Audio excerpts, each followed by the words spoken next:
So yesterday I watched Tucker Carlson's interview. Adam Carolla was interviewing him, and so when Tucker is interviewing, you only get little bits and pieces of what his beliefs are. He's trying to let the interviewee speak.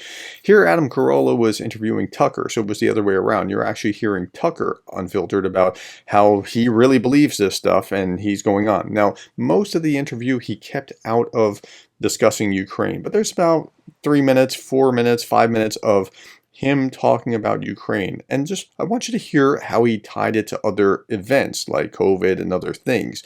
He really has kind of a conspiracy-ish kind of mindset where the global elites, they tried to enslave us with COVID, but now they're going to use a war in order to enslave us. Like, this is what they're going to do. And I just want you to hear it for yourself.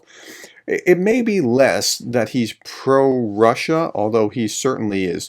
And like he said, he's not really for Russia. It's not like that's not what's motivating him. He's looking more at the elites. It may be less that he's pro-Russia than that he is worried that the elites will bring us into a war in order to control us. Okay, so I want you to hear that from him firsthand, and here we go as Adam Carolla is talking to him. Of Trump and that kind of stuff. And the question is can voices like yourself and these alternative media platforms, can they arrive in time to stop it? That's unknown. Here's my view of it. I think the lies are unsustainable. Lying is always unsustainable. You're always found out in the end, whether in your lifetime or posthumously. But lies are always revealed by their nature. And these lies are so big and so obvious and so stupid that it's going to be very clear to the majority of voters before the election that the Biden administration has no idea what it's doing, that Joe Biden is not running the government, and that it's not working at all. And I think by that point we're going to have a real economic contraction. I think we're going to be in the teeth of a very tough recession, and that makes everything much more intense. And so if your goal is to maintain power, and if you think once you relinquish power, the problem with criminalizing politics is the people who do it imagine or know that it will be done to them. So once you start indicting... Okay, so what he's talking about here is the indicting Trump. Now, he's actually speaking, set aside your whatever you feel toward Tucker. I don't even know how to classify what it is for everyone. But what he's speaking here is the way that conservatives actually feel about what's happening to Trump, just in this little bit of interlude before he gets into Ukraine. So just hear it and try to process it about once you start indicting one side, it's going to become very bad. Just listen. Your political opponents, you know that you have to win or else they're going to indict you if they win, right? Right. And so they can't lose. They will do anything to win. So how do they do that? They're not going to do COVID again. I know everyone on the right. Okay, so that little interlude there was talking about the attacks on Trump, which are seen by conservatives as politically motivated, seen by liberals as, well, he's getting what his comeuppance, he's getting what he deserves. But conservatives see this as a political attack. Now he's going to shift gears and talk like they're not going to do COVID again. They're going to embroil us in a war in order to maintain power. Listen to this. Right's afraid they're going to do COVID and mask mandate. They're not going to do that. They can't do that. If they've already been exposed, that won't work. There's going to be, no, what are they going to do? They're going to go to war with Russia. That's what they're going to do. There will be a hot war between the United States and Russia in the next year. And really? Yes, of course. They want it anyway. I don't think we'll win it, but that's Okay, now those are both talking points from the Russian side. I don't know that he's getting a script from the Russian side, but he fundamentally agrees with this position and repeats it, and then it's repeated on RT. Both that there will be a war with the West and the United States, and I've heard McGregor say this kind of thing, and others, and we can't win that. Okay, let's keep going. Separate analysis, but I think as a political matter, they need to declare war footing in order to assume war powers in order to win. I believe that. And I think the evidence suggests that's true. So if you're worried about our politics getting like even more vicious than it already is, and people being hurt in our politics, which is entirely possible, you should be worried about the prospect of an open war. We're already at war with Russia, of course. We're funding their enemies, so we're fighting Russia. But I mean, an open and that's another Russian talking point, is that they're already at war with the West. So I think Tucker really is.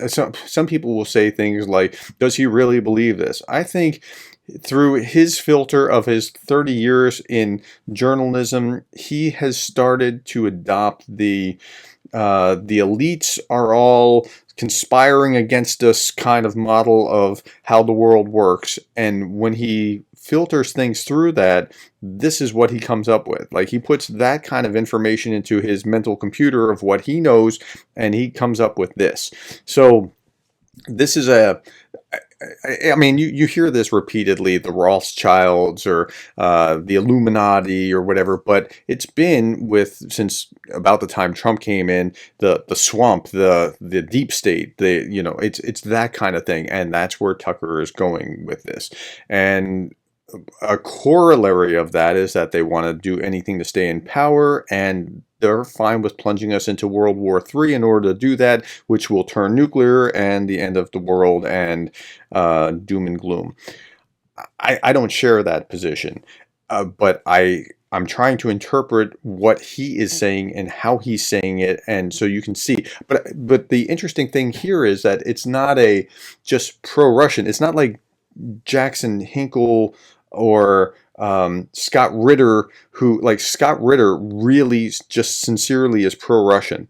I don't quite see it the same way with Tucker, and I could be completely wrong. Maybe he is just pro-Russian, but I think there's a nuance there that I just picked up on here in this interview. Okay, let's keep going. Battle with Russia, where we say we're at war with Russia.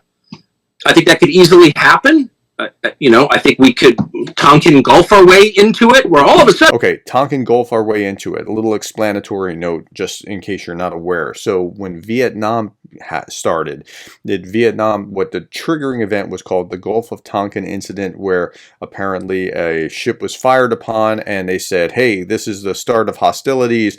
They did this, so we have to go to war. And he's saying that there will be some pretext of a war, which it's debatable whether the Gulf of Tonkin incident actually happened the way that they say it did or whatever. So that's what he's talking about. Missiles land in Poland. The Russians did it. Our NATO allies been attacked. We're going to war. I could see that happening very easily. So if you're worried about that... Hey, Solyov was just saying this on his show, that it was NATO attacking from across the border in Estonia, and that's what hit Peskov, and right? So it could happen fairly easily. I don't think it will, or I certainly hope it won't, but this is the worldview that he has. And a lot of people share that worldview. That's the scary thing. And those that do have that worldview are very much, hey, we ought not be involving ourselves with this.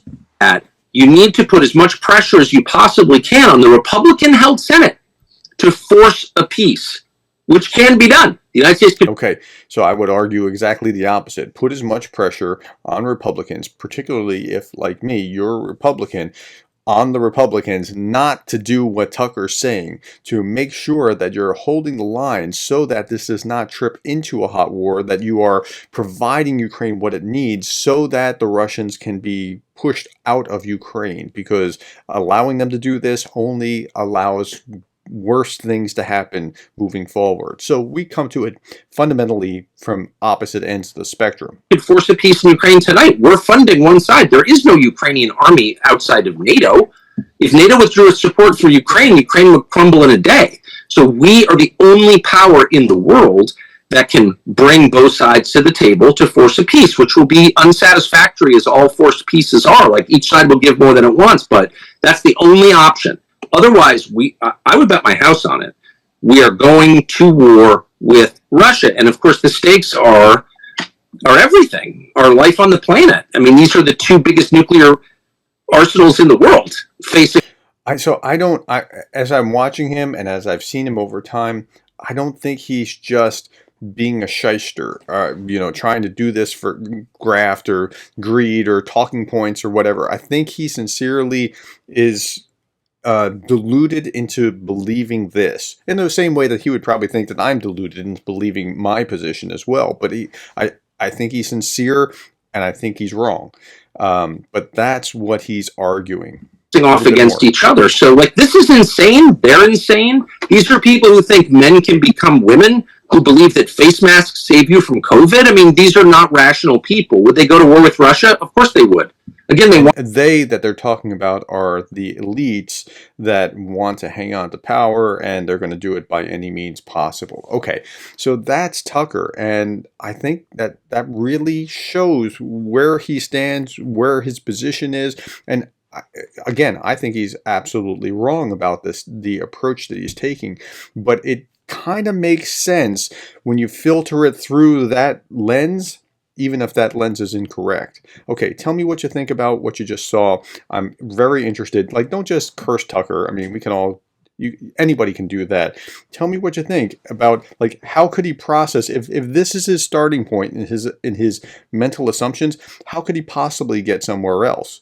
Okay, that's what I'm interested in. Thank you for your time. Thank you for being the kind of person that cares about Ukraine.